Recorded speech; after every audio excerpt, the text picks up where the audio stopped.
चलो थोड़ी सी एक दो न्यूज़ और कर लेते हैं, फिर हम लॉ पॉइंट पे आते हैं, ठीक है। India wins the presidency of international institute of administrative sciences. तो भाई ये एक ऐसा इंटर गवर्नमेंटल ऑर्गेनाइजेशन है, इंटर गवर्नमेंटल है, काफी सारे देश जो है इस ऑर्गेनाइजेशन के पार्ट है। कौन सी ऑर्गेनाइजेशन? IIAS। अब इस ऑर्गेनाइजेशन की प्रेसिडेंटशिप किसको मिल गई है? इंडिया को मिल गई है। तो ये एक इंपॉर्टेंट माइलस्टोन कह लो आप, क्योंकि आज तक कभी भी IIAS की प्रेसिडेंसी इंडिया को नहीं मिली है। अब IIAS क्या है? ये एक इंटरनेशनल इंस्टीट्यूट है ऑफ एडमिनिस्ट्रेटिव साइंसेस, ठीक है, administrative sciences. India has won the presidency of Belgium based international institute of administrative sciences. Long standing membership, department of administrative reforms, जो इंडिया के अंदर एक डिपार्टमेंट है उसका नाम क्या है? जैसे NCPOR पढ़ा था ना, national centre for polar and ocean research पढ़ा था ना। सिमिलरली एडमिनिस्ट्रेटिव गवर्नेंस के लिए इंडिया में कौन सा डिपार्टमेंट है? DARPG, department of administrative reforms and public grievances. तो ये इसने रिप्रेजेंट किया इंडिया को as a member state of IIAS since 1998। हम इसको इंडिया को रिप्रेजेंट करें because India is a member of IIAS। Member तो है बट प्रेसिडेंटशिप अब मिली है इंडिया को। अब आप सोचेंगे सर इसका काम क्या है? Indian institute, international institute of administrative sciences का सर काम क्या है, करता क्या है ये इंस्टीट्यूट? यही आपके मन में क्वेश्चन है।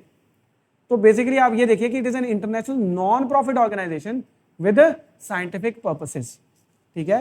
एंड इसमें basically they jointly elaborate public administration solutions to the policy changes of the day. Public administration अभी I will explain it to you। ये एस्टेब्लिश कब हुआ था? 1930 में, और बेल्जियम के अंदर ब्रूसल्स के अंदर इसका हेडक्वार्टर है। नाउ यू सी IIAS ये वर्क करता है in the field of governance. अब आप सोचोगे सर गवर्नेंस का क्या काम है? इसका नेम ही देख लो, यही है, एडमिनिस्ट्रेटिव साइंसेज, एडमिनिस्ट्रेशन करना, प्रशासन। प्रशासन जो है हमारे लुधियाना का हम कहते हैं ना एडमिनिस्ट्रेशन, क्या काम कर रहा है? एडमिनिस्ट्रेशन सड़कें नहीं बना रहा, कुछ नहीं कर रहा। तो गवर्नेंस के अंदर ये काम करता है ये वाला इंस्टीट्यूट, इंटर गवर्नमेंटल ऑर्गेनाइजेशन है। क्या है गवर्नेंस? अगर आप देखेंगे तो बेसिकली ऑब्जेक्टिव्स क्या है इसके? ये ऑर्गेनाइज करता है इवेंट्स, ठीक है, पब्लिक सर्विसेज को लेकर। ये नॉलेज, जितनी भी इंपॉर्टेंट नॉलेज है पब्लिक गवर्नेंस को लेकर, वो एक दूसरे के साथ शेयर करता है। एनेबल कोलैबोरेशन, प्रमोट कंटेंट, ये काम करता है। अब आप सोचेंगे sir what is public governance? अब आप समझो कि गवर्नेंस क्या है। Public governance refers to way public institutions and policies and processes are managed. तो पब्लिक गवर्नेंस क्या है कि भाई सर ये पॉलिसी लागू की हमारी सरकार ने, तो वो पॉलिसी कैसे लागू हो रही है, ठीक है। फ्री आटा दाल स्कीम, ये क्या है? पॉलिसीज हैं, ठीक है। पॉलिसीज हो गई, पब्लिक इंस्टीट्यूशन हो गए। आप जाओ किसी भी सरकारी दफ्तर में जाओ, वो कैसे काम कर रहे हैं? लोगों की ग्रीवेंसेस को हल कर रहे हैं या लोग वहां परेशान हो रहे हैं? तो जब लोगों की ग्रीवेंसेस, लोगों को जो सर्विसेज हैं बहुत अच्छी मिलेंगी, तो हम बोलेंगे उस देश की गवर्नेंस बहुत अच्छी है। बोलो, ये बोलेंगे ना, उस देश की गवर्नेंस बहुत अच्छी है। तो सिमिलरली पब्लिक इंस्टीट्यूशंस का काम करना, कैसे काम कर रहे हैं, कोई भी सरकारी दफ्तर में चले जाओ। सिमिलरली पॉलिसीज कैसे इंप्लीमेंट हो रही हैं, प्रोसेस कैसे चल रहा है, अगर ये बहुत अच्छे हैं तो हम कहते हैं गवर्नेंस बहुत अच्छी है। Similarly in simple words, public governance is how the government run things. Public governance क्या है? कि सरकार चीजें कैसे चलाती है, like making the laws, delivering services. तो जैसे फ्री स्वास्थ्य सेवा, हॉस्पिटल में जाओ, सरकारी हॉस्पिटल में आपको अच्छी सर्विसेज मिलेंगी तो आप बोलोगे बहुत अच्छी गवर्नेंस है। बोलो। सिमिलरली एजुकेशनल इंस्टीट्यूशंस में अगर आपको अच्छी पढ़ाई मिलेगी तो हम बोलेंगे बहुत अच्छी पब्लिक गवर्नेंस है। तो यूजिंग पब्लिक पैसा, लोगों के टैक्स का पैसा आप कैसे यूज कर रहे हो, कितने इफेक्टिवली यूज कर रहे हो, कितने ट्रांसपेरेंट मैनर में यूज कर रहे हो, हम इसको कलेक्टिवली बोलते हैं पब्लिक गवर्नेंस। तो अगर हम देखें कि इसका सिलेक्शन, इलेक्शन प्रोसेस क्या है, कैसे इलेक्ट हो गया इंडिया, तो अगर आप देखेंगे 2025 से लेकर 2028 ये 3 साल की प्रेसिडेंसी इंडिया के हिस्से आई है, क्योंकि prime minister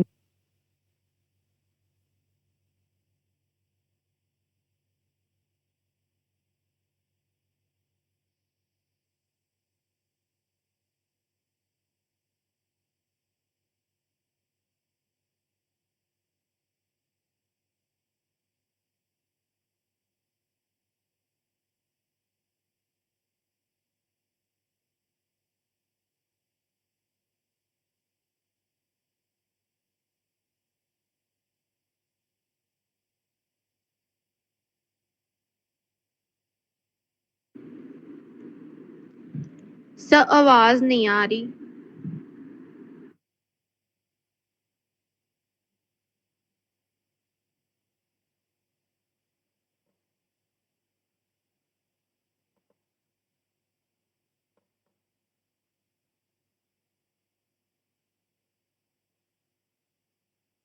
Audible now? Am I audible? ठीक है, तो मैं ये बता रहा था कि पब्लिक गवर्नेंस क्या होती है, तो वो बैटरी इशू था, बैटरी चली गई थी। पब्लिक गवर्नेंस इज कि पब्लिक गवर्नेंस मतलब द वे पब्लिक इंस्टीट्यूशन, सरकारी दफ्तर, सरकारी पॉलिसीज प्रोसेसेस काम कैसे करते हैं। पब्लिक गवर्नेंस का मतलब होता है how the government run things like making the laws. तो आप सरकारी हॉस्पिटल में चले जाओ, आपको सर्विसेज इतनी अच्छी मिल रही हैं। गवर्नमेंट एजुकेशन इंस्टीट्यूशन में चले जाओ, बहुत अच्छी सर्विसेज मिल रही हैं। तो ये सब चीज़ों को मिलाकर हम क्या कहते हैं? Public governance. लोगों का टैक्स के पैसे को आप कैसे यूज कर रहे हो, कैसे गवर्नेंस दे रहे हो, ट्रांसपेरेंसी है या नहीं, फेयरनेस है या नहीं, अकाउंटेबिलिटी है या नहीं। तो हम बोलते हैं कि इस देश की गवर्नेंस बहुत अच्छी है क्योंकि वहां पर पब्लिक गवर्नेंस, पब्लिक सर्विसेज बहुत अच्छी मिलती हैं। तो इलेक्शन प्रोसेस में आपको बता रहा था 2026 से लेकर 2028 के लिए प्राइम मिनिस्टर मोदी जी ने इंडिया की जो नॉमिनेशन फिल की थी कि इंडिया IIAS के इलेक्शन कंटेस्ट करेगा। इंडिया को अभी जो प्रेसिडेंसी मिल गई है, इंडिया को कौन रिप्रेजेंट करेगा? सेक्रेटरी वी श्रीनिवास, ये करेंगे। इस इलेक्शन में कंटेस्ट किसने किसने किया था? India, south Africa, Austria and Bahrain. South Africa ने विड्रॉ कर लिया था एंड फाइनल इलेक्शन जो हुए थे वो इंडिया और ऑस्ट्रिया के बीच में हुए थे। ठीक है, एंड ये गुड गवर्नेंस के की स्ट्रक्चर है। की एलिमेंट्स ऑफ गुड गवर्नेंस कौन से बताइए? ट्रांसपेरेंसी, पारदर्शिता। सरकार ये जो स्कीम इंप्लीमेंट करिए, फॉर एग्जांपल कोई भी, जैसे मान लो ये आपका आटा दाल स्कीम है, ये फूड सब्सिडाइज्ड फूड राशन है, या मनरेगा स्कीम है। पारदर्शिता होनी चाहिए कि कितने लोगों ने काम मांगा, कितने पैसे उनके खाते में गए, तो बीच में करप्शन तो नहीं है। तो गुड गवर्नेंस कब बोलते हैं? जब क्या होती है वहां पर? ट्रांसपेरेंसी। ट्रांसपेरेंसी होनी चाहिए, पारदर्शिता होनी चाहिए, लोगों को पता होना चाहिए कि इतने पैसे खर्च हुए, कहाँ खर्च हुए। अकाउंटेबिलिटी मतलब जवाबदेही। अब भाई सरकार की जवाबदेही है कि आप ये इंप्लीमेंट कर रहे हो, हु इज आंसरेबल? आंसरेबल कौन है? गवर्नमेंट आंसरेबल है। Accountability. Then rule of law, everyone should follow the rule of law. Then citizen should have a voice in the decision making. Then no one is left behind. ऐसा नहीं है कि सरकारी hospital में आप सिर्फ जो वेल प्रिविलेज्ड बंदे हैं उनको इलाज दे रहे हो, गरीबों को नहीं दे रहे। तो everyone should be included, no one should be left behind, हम कहते हैं गुड गवर्नेंस है। अब this is all about this news. ठीक है, और next news is census 2027 with caste enumeration announced. आपको पता है हर डेसिनियल एक्सरसाइज है ये। डेसिनियल क्या होता है बताइए? जो हर 10 साल के बाद होता है। एवरी 10 ईयर्स इंडिया में सेंसस होता है। सेंसस क्या होता है? Head counting. क्या होता है ये? हेड काउंटिंग, मतलब कितनी पॉपुलेशन है इंडिया की। लास्ट सेंसस कब हुआ था हमारा? 2011 में। सेंसस एवरी 10 ईयर्स होता है, तो होना कब चाहिए था? 2021 में। बट कोरोना उस टाइम पे 2020 के दौरान और 2021 में कोरोना था, जिसकी वजह से सेंसस डिले हो गया। और करते कराते अब गवर्नमेंट ने क्या अनाउंस कर दिया है? डेट ऑफ सेंसस 2027 में होगा ये। तो इसमें पहली बार ये इंडिया में पहला सेंसस होने वाला है जो डिजिटल होगा, मतलब सेल्फ एन्यूमिनेशन, आप ऑनलाइन खुद अपने डाटा भर सकते हैं ऑनलाइन। तो फर्स्ट डिजिटल सेंसस ये होने वाला है। ठीक है, दूसरी बात, इस सेंसस में पहली बार कास्ट एन्यूमरेशन भी होगी। कास्ट एन्यूमरेशन मतलब अभी तक सेंसस के अंदर क्या करते हैं? ये हेड काउंटिंग तो करते ही करते हैं, पॉपुलेशन तो काउंट होती है, प्लस इसमें बहुत सारे डेमोग्राफिक फैक्टर्स को भी देखा जाता है। लाइक वो पूछेंगे कि एजुकेशन कितनी है, एज कितनी है, ठीक है, प्रोफेशन क्या है, और बेसिकली ऑक्यूपेशन क्या है, प्रोफेशन क्या है, इनकम कितनी है, ये सारे चीज़ें भी वो क्या करते हैं उसमें लिखते हैं। बच्चे कितने हैं, ये सब चीज़ें लिखते हैं। तो इससे हमें डेमोग्राफी का पता चलता है कि नहीं पता? डेमोग्राफी मतलब the characteristics of the population.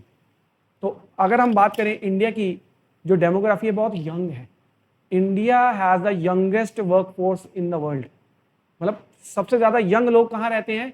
India में रहते हैं। वर्किंग क्लास की कैटेगरी में रहते हैं, मतलब उनकी एज जो है 15 से ऊपर है और 50 से नीचे है। 50 में रिटायरमेंट एज आ जाती है। 50 के बाद वाले जो लोग होते हैं ना, वो इकोनॉमी को कंट्रीब्यूट नहीं करते, वो इकोनॉमी के लिए बर्डन है, क्योंकि वो रिटायर हो जाते हैं। रिटायर हो जाते हैं तो वो अब काम तो कर नहीं रहे, इकोनॉमी में कंट्रीब्यूट नहीं करे। 15 से नीचे वाले भी नहीं काम करते क्योंकि they are dependent upon their parents and all that. ठीक है, बट 15 से बाद और ये 50 से नीचे, ये वर्किंग क्लास होती है, इसमें काम करते। These people contribute to the GDP. तो इंडिया की यंगेस्ट डेमोग्राफी है, बट हालांकि India is not able to fully utilise this demographic dividend.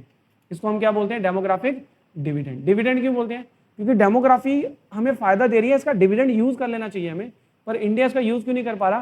Because Indian जो वर्किंग क्लास है they are not skilled enough. क्या नहीं है? ये स्किल्ड नहीं है, इनके पास वो स्किल्स नहीं है। नहीं तो ये ऐसा मतलब जीडीपी में कंट्रीब्यूट कर सकते हैं, इनके स्किल्स हो तो ये कई नई नई चीज़ों में कंट्रीब्यूट करके जीडीपी में कंट्रीब्यूट कर सकते हैं, स्किल अपने अपने से अपने जो भी इनके पर्टिकुलर सेक्टर्स में काम करके। बट सिर्फ अभी कहाँ काम करते हैं, एग्रीकल्चर में। कहाँ करते हैं ये, खेतों में काम कर लिया। तो एग्रीकल्चर की जो जीडीपी में कंट्रीब्यूशन है वो तो अब स्टैग्नेंट हो गई है ना, although majority of the population in India is employed in agriculture. But जिस देश की पॉपुलेशन एग्रीकल्चर से बाहर निकल के टर्शरी सेक्टर, सेकेंडरी सेक्टर में जाती है, तो उस देश की जीडीपी क्या होती है, ग्रो करती है। तो this is about census. Census होने वाला है इंडिया में। तो home ministry has announced that the population census of 2027 will be conducted in 2 phases। ठीक है, दिस विल बी द कौन सा सेंसस होने वाला है, ये 16th सेंसस। इसके अंदर क्या करवाएंगे, ये कास्ट। अब जैसे मैंने आपको बताया ना कि कितनी चीजें ये इसमें नोट डाउन करते हैं, अब एक एक्स्ट्रा चीज क्या नोट डाउन करेंगे, कास्ट। अब पहले कास्ट नहीं नोट डाउन करते थे, इस बार कास्ट नोट डाउन की जाएगी। क्यों, क्योंकि ये डिमांड है इंडिया के अंदर कि कास्ट एन्यूमरेशन हो कि कौन सी कास्ट के कितनी पॉपुलेशन है। क्यों, उससे पता चल जाएगा कि ओबीसी की पॉपुलेशन कितनी है, ओबीसी के अंदर या एससीज या एसटीज के अंदर ये पर्टिकुलर कास्ट के लोगों की पॉपुलेशन कितनी है। जैसे सपोज करो कि इंडिया में ओबीसी 27% रिजर्वेशन मिलती है ना 27%। अब ओबीसी में तो देर आर मल्टीपल कास्ट, एक कास्ट के लोग थोड़ी हैं, बहुत सारे कास्ट के लोग हैं जो किसमें इंक्लूडेड हैं, ओबीसी में। पर सपोज करो कि suppose there is an X caste के लोगों की पॉपुलेशन इज सपोज करो 30%, एंड वाई कास्ट भी ओबीसी है बट इनकी पॉपुलेशन सपोज करो 6%, इनकी है जेड क्लास की, इनकी सपोज करो 4%। ऐसे करते करते करते अब ओबीसी को जो रिजर्वेशन मिलेगी 27%। अब ये इनकी पॉपुलेशन वाई कास्ट के लोगों की कम है चाहे, पर ये जितनी भी सीट्स होंगी 27, सपोज करो 100 सीट्स में से 27 सीट्स तो रिजर्व हो जाएंगी ना इसके लिए, ओबीसी के लिए।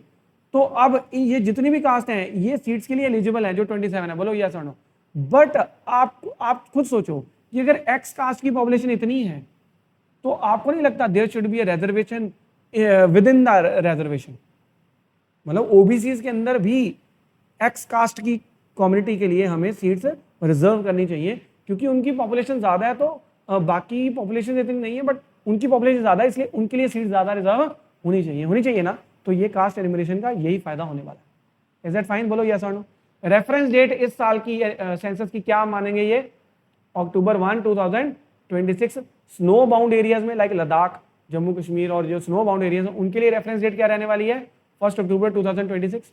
एंड बाकी जो रेस्ट ऑफ द कंट्री के लिए रेफरेंस डेट क्या रहने वाली है, मार्च। अब आप सोच रहे होंगे व्हाट इज रेफरेंस डेट, देखो अक्टूबर 1, 2026 अब सेंसस स्टार्ट होने वाला है और यहाँ पर 2026 तक रेफरेंस डेट है अक्टूबर 1। ये स्नो बाउंड एरियाज के लिए। इसका मतलब ये हुआ कि सेंसस अब जब होगा, जाके काउंटिंग वगैरह जब होगी, 1 अक्टूबर 2026 से पहले पहले जो लोग काउंट हो गए बस वही इस सेंसस में आएंगे।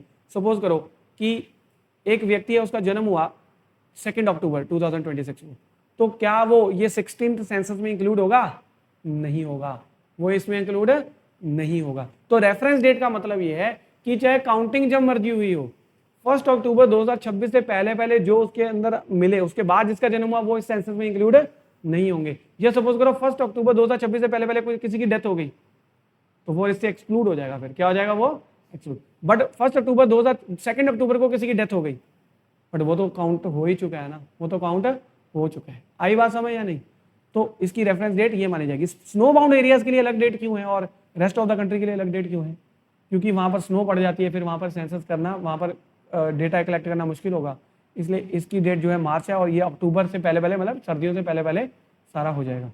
प्रीवियस सेंसस कब हुआ था बताइए, 2011 में हुआ था। उस टाइम पे कितनी पॉपुलेशन थी इंडिया की, 121.19 crore.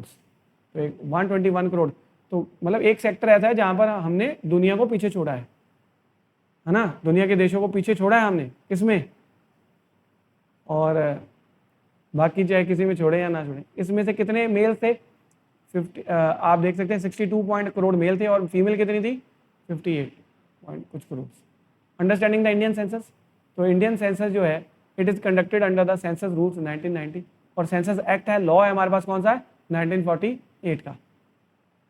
Basis for reviewing countries progress and planning future. Obviously planning future कैसे करनी है, स्टैटिस्टिक्स जो है हमारे पास हिस्टोरिकली अगर हम देखें तो सेंसस, फर्स्ट सेंसस कब हुआ था बताइए, 1872। बट एक्चुअली ना मैं बताऊं 1872 को हम फर्स्ट सेंसस नहीं मानते, पता क्यों, क्योंकि ये फ्रेगमेंटेड हुआ था। फ्रेगमेंटेड मतलब अलग अलग प्रिंसली स्टेट्स के अलग अलग हुआ था, पर पूरा एक वन एंड पूरे होल इंडिया के लिए एक सेंसस नहीं हुआ था, तो तोड़ तोड़ के हुआ था उसका फिर हमने, तो हम मानते हैं वैसे जो फर्स्ट सेंसस हम मानते हैं 1881 को। कौन सा मानते हैं हम? 1881 को।